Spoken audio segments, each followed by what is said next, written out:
Hey guys, and welcome back to Battlefront updates and some more exciting Battlefront 2 news, because the community transmission for the GEONOSIS vehicles just arrived on the forums, which means we got full details on the 3 new vehicles, their abilities and how they are gonna work. And I've also got a couple of snippets regarding the trailer that's coming later this month, as well as the fact that they're looking into Chewbacca, and I will get into that in a second. First of all, I just wanted to let you guys know, if you haven't seen it on Twitter, I am going to DreamHack between December 1st and 2nd, and I have 5 event passes to give away. So if you're interested in that, head over to the tweet in the description below, retweet that, and you've got a chance to win an event pass. You need to get travel and accommodation as well, so this is mostly relevant to Swedish people unless you want to travel all the way here for that event. But yeah, link will be in the description if you're interested in winning one of those tickets. And before we get into the community transmission, I wanted to also say that Ben has confirmed that the trailer is not actually coming on the 17th, so it's not going to be like an anniversary trailer, but it's coming closer to the Battle of GEONOSIS, which I think it makes sense, because like I said before, if they release a really cool trailer that gets a lot of attention outside of the Battlefront community, it's good if people can jump in and play whatever is shown in the trailer right away, as compared to if they release it now and then they've got to wait 2 weeks. People might see the trailer, forget about it, and then not play the game. So it does make sense that they wait until closer to the release. And also something I forgot to bring up earlier, which is the fact that Guillaume has commented regarding Chewbacca, saying that also looking at Chewbacca feeling too powerful, I or Ben will do a detailed explanation about the changes soon.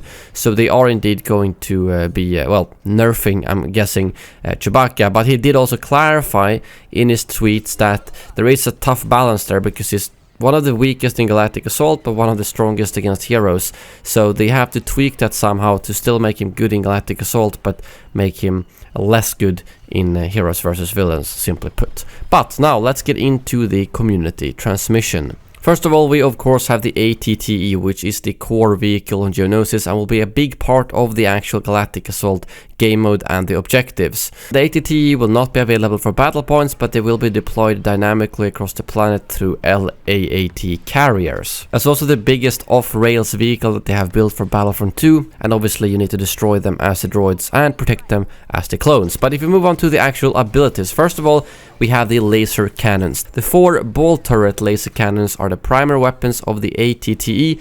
They will fire in an alternate pattern and cause damage to anyone they hit, which means that probably the main attack. And then we have the mass driver cannon. This ability will fire the ATT's main cannon, causing damage to those in its blast range. I'm thinking the main cannon might actually have 2 uses, because first of all, it seems like you will be able to do this and fire it as a, well, a big explosion, basically, a bit like how it was in the original games. But there's also another ability called Ion Charge, where the ATT transitions into siege mode, allowing for Ion Charge to be fired instantly. And the Ion Charge is the one that's used to disable the hard cells so they can be damaged by any weapon, and that's come with a very long cooldown. So basically this is the objective ability that you need to make sure that you use as soon as it's off cooldown in the ATT. And I'd imagine this might also be from the same cannon, unless there's some hidden cannon that I don't know about on the ATT. Also, you will have a tactical support ability that will not only refresh the abilities of everyone around the vehicle, but it will also scan the nearby vicinity for droids. So it's a bit like the scan of the MTT, but with the added effect of refreshing teammates' abilities. Another really cool thing is that the ATTs will be mobile spawn points. So you will actually be able to spawn on them from the spawn menu as an HQ, and I'm really curious about how this is gonna work, because as of right now you can either spawn on your squad or on the default spawn. Does this mean that the default spawn will put us at an ATT, or have they completely revamped the spawn screen and therefore allows us to pick which ATT we're gonna spawn on? Very cool nevertheless. And since these will be moving around the map all the time and will be dynamically dropped down, that means that, well, you can spawn on very different locations, and I'm very curious how that spawn system is actually gonna work, since it's not really something that's currently supported in the game. Moving on to the weakness. The ATT is very resistant against normal blaster fire. However, if you do get close, you will be able to take advantage of a softer armored plating on the underside of the ATT, allowing them to do impactful damage. Clones will want to defeat any droids that are near the ATT as soon as possible.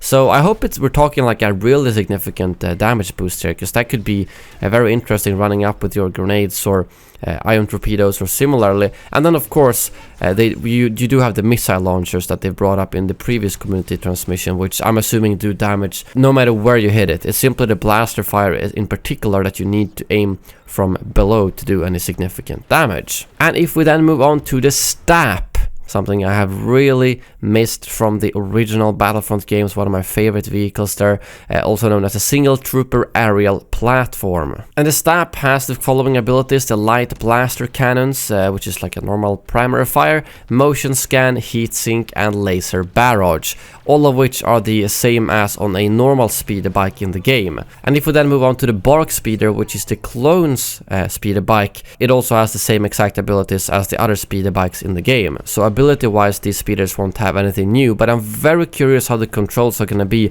because the controls of the current speeder bikes in the game are not very good. The BARC speeder will probably be similar to that, simply because it has the same shape, but the STAP should have different controls in my opinion. It shouldn't have as fast forward momentum, but should have faster sideways momentum instead, and probably pack a bit more of a punch as well. So I'm really curious how they will differ movement wise, and if they've done any improvements to the controls of the speeders overall, because I think that would be very welcome. And both of these two speeders do cost 150 battle points. But yeah, that is all for this video. Thank you very much for watching, and as always, may the force be with you.